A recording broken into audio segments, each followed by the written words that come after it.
Hey, what's up guys? Welcome back to FishOfHex. My name is Travis. Today I'm doing a quick video which is a subscriber request from yesterday's live stream, and they were asking what do I do with new coral frags that I get in either from wholesale or a local fish store or a friend. What do I do with them before I put them into quarantine?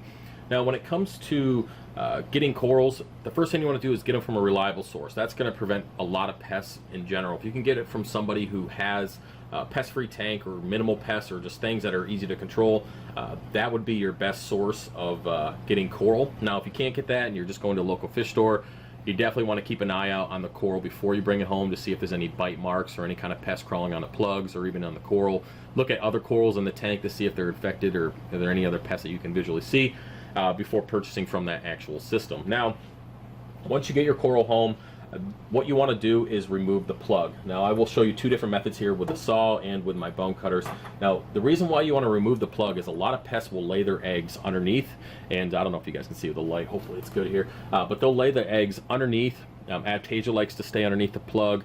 A lot of that stuff can be easily removed by simply removing the plug. So the first thing I do is I usually come home, it's gonna be loud, and this is with any acro or any kind of coral I plan on putting into the 300. I'll come home and I'll simply just cut the plug off, toss the plug out, and then re-glue onto another plug, so I'll have a place to hold it up in the quarantine system. If I can get my glue out. Oh, there we go. Kind of break the. There we go. Now the reason why you do this is, again, you remove a lot of pests by simply cutting off the plug, putting it on a new one, and then putting it in your quarantine tank. Now some people might be wondering, is there a lot of stress?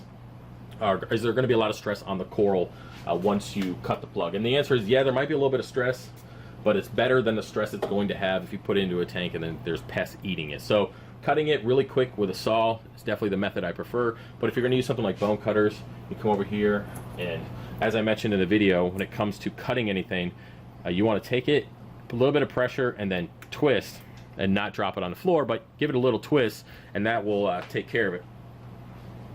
So dropped it on the floor, broke it in the process, but hey, it's just a little bit of green digi, and I got a million of them, so this is what's left of our little guy. And then once it's done, you can just simply go ahead and glue it in the same spot. I like to use these acro plugs. They are something I've been using for a while. I help, it's not my official design, but I help create this version through a local hobbyist, and he makes them for me, and I drop ship them, so it's pretty cool. Yeah, the concept has been out for a long time. This is just my version. But yeah, so when it comes to that process, you want to remove the plug, re-glue your coral frag, and then put it in your quarantine. I recommend 30 days minimum for coral quarantine, because that'll give you a chance to see anything that might pop up. But again, most of that's been removed just by taking care of the plug. But as with everything, we want to make sure we are successful. Now when it comes to LPS, it's a little bit different. If you plan on removing the plug, your best bet is to use something like a saw, because if you come in here with bone cutters with LPS, there's a good chance that you'll pinch it and you'll crack it and it will go all the way up through and it'll just destroy the coral. So if you can, try to wiggle it off, because a lot of them are just, this LPS skeleton is just attached, so you can try to wiggle it off without breaking it. This might be difficult.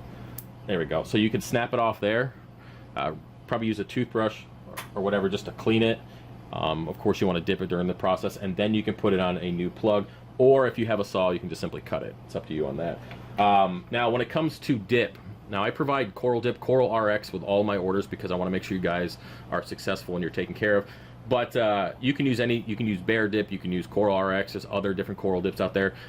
Best thing you want to do is put it on a new plug, and then dip this. If you want, you can cut the coral off the old plug. You can dip that piece of coral and then put it on a new plug. But I find that when I dip my corals, I like to put them on a rack like this, and I put them in my dip solution with a power head that keeps blowing, and anything that might be on the coral will get blown off. So that's why I like putting them on a frag plug beforehand. But either way, it will work for you. Whatever works for you, you can do. But yeah, so that's pretty much it when it comes to when I bring corals in, how I take care of them and get them ready. And then when it comes to quarantine, 30 days is usually minimum. Pretty sure I mentioned this already, but 30 days is about minimum. And if I find something, say I find a flatworm or something comes up during that process, I will treat the tank, and once the last sign of that pest is gone, then the quarantine period starts over. So if you're like 29 days in and then you see a flatworm, you see an Aptasia, well, your quarantine period just started over.